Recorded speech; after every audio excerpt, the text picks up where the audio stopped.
All tutorial related PNGs and upcoming fan art projects will be available on my Patreon. Hello everyone and welcome back to another tutorial video. In today's video I'm going to show you some super beginner friendly basics methods you can use to render characters' hair. So the purpose of this is to use pretty much as few layers as possible with as simple of tools as possible to really help you guys in your sort of, beginning of your artistic journey. So it's not going to be super advanced, but I'm trying to find simple ways that you can make interesting hair that is beautiful to look at and will help your characters pop. So go ahead and take some time to kind of copy down what you see here. This will be for the black hair. We can go over here. You can copy this hairstyle down for our blonde portion. And then you can copy this style down for the brown hair. So once you are done with that, you can go ahead and press play. We'll begin with the black hair and we'll just get right into the rendering process. All right, so I'm just starting first with getting the overall sort of color and hues and texture of the hair itself before I really worry about shading and lighting. So obviously with our base colors, we got some of the shadows in under the bangs and spaces like that. But right now, these little areas here, they're not really the actual shaded portions of the hair, even though I'm using a darker color. Just right now I'm establishing some of the roots and just some of the parts of the hair to kind of really just break it up.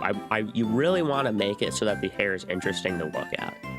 Obviously you don't want to go so overboard that it's just so chaotic that the eye doesn't know what to track onto, but like for right here, I'm just going in there and I'm working on establishing, where the roots are and where her hair parts. Using a little smudge tool just to kind of soften things up a little bit. Not softening the entirety of it. I still want some sharp contrast in my little lines. And then here going in with some little brighter spots on the hair. And again, so for this one, this will be a little bit more of like where some of the lighting is more so hitting. So keep that in mind. Like I wouldn't want this just in a super random spot out of the light. However, like the darker portions of the hair, that's kind of adding in just some overall contrast and just establishing what the base hair even looks like. And then over the little light spots here, I'm just taking a dark color and I'm just adding in these little lines. And you want to use these lines to follow the overall flow of the hair. That will really help give the impression of volume to your hair. So even though this is a 2D image, if you have those little lines all throughout, it'll add that same sort of detail to help imply that, okay, there's a thickness to this hair, it's laying over the head and doing all these things. And then right here, taking a bright color to add in a sort of a highlight. And we're going to work on this to make sure it actually, pops and stands out. But for right now, just add in a little base color. And then again, with a little smudge tool, just go in and smudge little portions of it. Not the entire thing, but just little parts of it, just to add a little bit of a contrast there.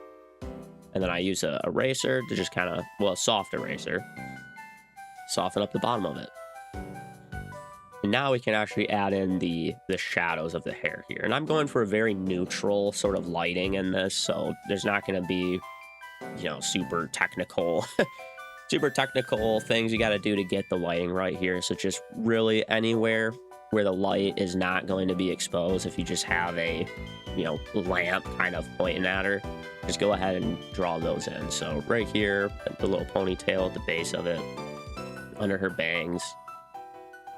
And that might actually be just all the shadows I add. Oh yeah, so I come up here to the roots here, and this one's gonna get a little bit technical. You have to work with it a bit, but I just draw a little line, sketch in some of these little points here, just again kind of following where the roots of the hair is.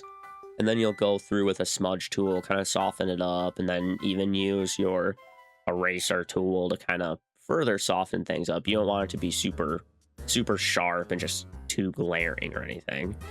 But for right now, this is just doing the base of it, and then in the completed version, I'll show you what that looks like. All right, so here's the completed black hair.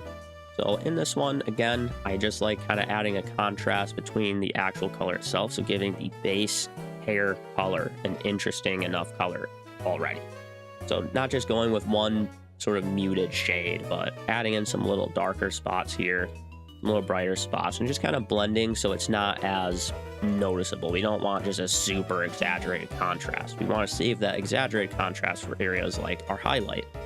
So adding this in, kind of following the curvature of the head itself, even a little bit of a highlight there. And then this is what the sort of roots look like in completion. So just using that dark line section here, kind of coming up, and slightly using a softening eraser so it's not super exaggerated, but just when you're kind of looking at it from afar like so, it looks like there's actually no roots to the hair there. And kind of following the same methods as well for the ponytail, and using our little darker lines to help show the eye that there's volume here, there's curve here, show the flow of the hair. So with that, just kind of take a moment to try to get yours to look similar, and we can move on from there. All right, and for the brown hair, I'm going to go with a slightly different style this time. To get the actual base sort of hair color itself, I'm going to go ahead and use high contrasting sort of shades and colors. So I really want the darker portions of the hair's color to really pop out. So that's why I'm going super dark with this brown color. Because even though she's got a sandy brown, we can still use dark colors like this to really make it pop and stand out.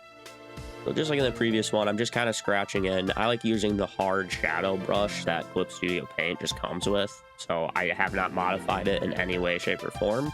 You can just use that. And then once I'm done kind of scratching in, the colors of my hair, then I'll go ahead and use that little smudge tool and just kind of soften little portions of it up. And make sure with these two that you follow the flow of the hair. You don't want it to just be its own thing. With the actual lighting effect, you'll slightly follow the flow of the hair, but for the most part, it's kind of shining over the head as a whole. Whereas with these, it's more so going to follow exactly where the flow of the hair is going to be. Because again, this is not necessarily the shadowed portions or, these places where the light isn't there. I'm trying to first establish the overall colors of the hair itself. So I'm just trying to make the hair, and then I'll worry about lighting and shadows and stuff afterwards. So I'm just kind of making some nice little spots to kind of break it up. So it's not just all one color. I will have tutorials that include that type of a style. It's just for me, this is kind of a fun style that I've been using for quite a while now that just really helps to break up just kind of a one tone sort of hair color. So just go in, soften some little areas with a smudge tool, and then you'll use your softening eraser to kind of further soften where it needs it. So that way it kind of blends a little bit better in certain areas.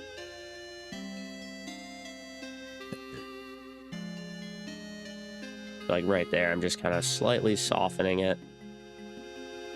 And now I can go through with my lighter color here. And this will kind of follow where the light is actually touching the hair. So we're not quite at the point of adding the highlight yet, but again, with this portion here, just follow the flow of the hair and the bangs and just kind of get that portion all set. And I'm even putting in a little bit down here, just where it's kind of poking out from behind her. I'm not going to bring it all the way to her neck, but just kind of out in these areas here where there's plenty of space. And again, just to kind of break up the flow. And then use your smudge tool again, just soften up some little portions of it.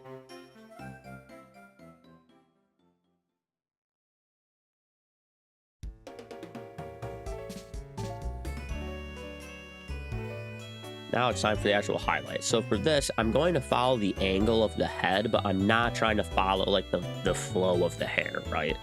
So like, obviously this has volume, so it's going to be slightly rounded around her head. So just kind of curve it like so over the bangs, curve it over the sides of the head. But really this is a highlight that's over the hair as a whole. So it's not following individual strands. And then just so it's not a bright line, I'm just going to go ahead and break it up with some little, colors like this. And I'm using a soft pressure eraser. So essentially, the harder I press, the harder the eraser is. But then if you press softly, it just acts as a very soft eraser to just kind of very gently remove the colors here. So a lot of this just adding in some shapes, and then I go back through with a super bright color and an airbrush to just very gently add a little bit of an extra hue over the sharp light. And then I'm essentially going to do the same thing down here. Don't be afraid to bring the highlight close to the neck like that. We'll soften it so it's not quite so bright on the inside like so, but it'll still work out and look nice because the light's going to be bouncing off all of these, you know, hair strands, and it'll be catching in little areas like that. And then we can go through with the actual shadow. I'm also going to use it to reinforce our bangs, and should do it for the root as well. Those little areas like this, the hair's kind of flipping over itself. But for this one, just use a multiply layer, and it should be good to go. All right, and here is our brown hair. So with the brown hair, I wanted to keep it a more neutral brown, so it's not very dark, but it's also not like a super sandy brown either. However, I did go ahead and use some pretty high contrasting colors for the darker portions, like around the roots, around the little edges here, as well as the little brighter spots up here for the majority of our hair. And again, with this highlight, I decided to not only have the sort of, you know, harsher line coming through like this, but then used a super soft airbrush to just kind of gently brush just over top of it, so it gives kind of more of like a glow effect. So that makes the hair super glossy and super shiny. If you don't like that finished look, there's nothing wrong with that. Obviously, this is a different style, different sort of highlight method, but I wanted to try to include just some little differences between each of these, so it just wasn't the same exact thing over and over, just with different base colors. So, but really, the rules still apply. Follow the same techniques, and you can mess with the highlight all you want so it suits your style of art best. All right, so for rendering our blonde hair here, this one will be an interesting one because you can get, because basically I like how with blonde hair you can get a lot of different effects and hues and shades out of it, and it's still blonde. You know, you can have a sandier blonde, you can have a brighter blonde, you can have a more, you know, muted blonde color. But for this one, we're going to go with an overall pretty bright blonde color. But notice how I'm still using kind of like a mustard yellow base, you know. So not going super bright with our base color. And again, here, I'm just going in and adding in some interesting little spots in the hair just to break up the overall colors. So again, this is not the shadowing. We're not to that. We're not to the shading portion quite yet. This is just to add in the base hair color and kind of establish what it would look like if there's, you know, no sort of a light source, and yet we can just see the hair for what it is. So I like adding this just to kind of add some dark spots and things like that. Then we'll come in between here at the top and just kind of following. You can notice there's like kind of like a little notch right there, right where the hair root is in this little part. So I'm kind of following that for my flow up in this portion here. Because again, with this section, you just want to follow the flow of the hair to kind of help the viewer be able to establish, you know, that there's volume here, where this hair is actually, you know, flowing. So, and then go through with your little blending tool here, the little close blur is what I'm using. But any little smudge tool will work. And then I'll go through and this time use a super bright sort of, you know, blonde color here. And we're going to go pretty heavy with this section here because we want the overall majority of this lady's hair to be quite a bright blonde color. So we'll just go through, follow the flow of the hair like so. And just really big sections here, really, you know, draw it out.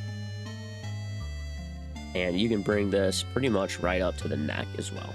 Obviously, if I had drawn in a body for our character, then, you know, you wouldn't see some of this stuff. But for right now, for the purposes of this tutorial, it doesn't matter. So, drawing the little highlights here. And then, again, going with that little smudge tool. Just soften up certain areas of it.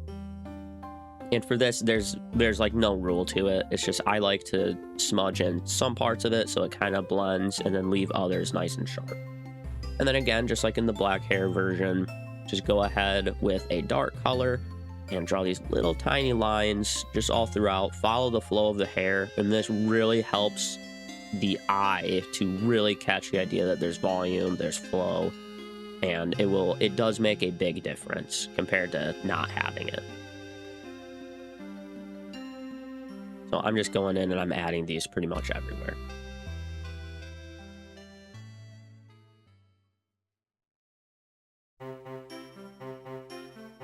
Now we'll go in with, and I went with a pure white color here, just to really help the shine pop. And for this, just using the little fire brush. I know on a tutorial I talked about it. Pretty sure I got this brush from a YouTuber named Gamma Trap. But basically, it's just a hard airbrush, which the opacity changes with how hard you actually push. So if I push super hard, it's got maximum opacity, so it's going to be, you know, super bright, super colorful. You're not going to see anything behind it. But then if you brush real light, then it's more see-through. It's going to lower the opacity of that line. So that's how I'm getting this kind of effect. So just added those in, and now I'll use that same brush and kind of do the same thing, adding in a multiply layer for the overall hair's shading here. So just going into the areas where, you know, the light's not going to be super visible and doing that. And for the roots here, this is a pretty popular sort of anime style, I suppose, where you kind of have the bangs coming up and there's a dark portion under them. I like to go through with a slightly brighter color just to kind of establish, you know, the hair strands, and then further reinforce that with a multiply layer like so. All right, so here is the finished blonde hair. So for the completed blonde hair here, again, I wanted to go with an overall bright blonde. I still leave some little portions here for the actual, you know, sort of original mustard yellow base color. But if you really wanted to, you really could take all of these, you know, super bright sections here, and you could just bring them up to almost the entirety and almost exchange the base color with this new highlight if you wanted to. But for me, I like the way it looks with adding in this kind of highlight section here and give me that contrast so that the entirety of the hair is interesting to look at, kind of changes its hues as it goes, and it kind of, all the parts and pieces come together to kind of draw the eye around the various portions. So just remember to add in your little multiply layer, and the multiply layer should come over top of all the rest of your layers, so that way it darkens everything beneath it, including our little lines to show the flow of the hair, including these little contrasts in the bright spots and the dark portions. So go ahead and do that. And then again, for this little section here where it's, you know, kind of at the roots here, you know, she has like a slight hair part, and I like to just go in with that slightly darker color to establish where the roots are. And again, a lot of this too, it's not going to look super amazing when you're way zoomed in on it, but it's when you're looking at the page as intended, as you know, with the picture, it's giving you that contrast. It's giving you the impression that, okay, here's a brighter portion of the hair, here's our highlight, here's some different breakups in the overall color of our hair, and it all comes together to give you that unique and interesting finished product. So go ahead, take the time you need, kind of copy this out, and move on from there. All right, and with that, we are all done for this simple hair rendering tutorial. Here's just the finished pieces all next to each other. You can kind of see the slight differences in the techniques to get the gloss and to get the contrast in the hair's actual color. If you found this one helpful, please leave a like and subscribe so you can see more tutorials. I've got plenty of tutorials planned for the future. And please leave me feedback in the comments so I can improve the quality of these tutorials, as well as give you guys tutorials that you would like to see. So whether they're anatomy, clothing, you know, whatever it might be, just kind of in that anime and manga realm.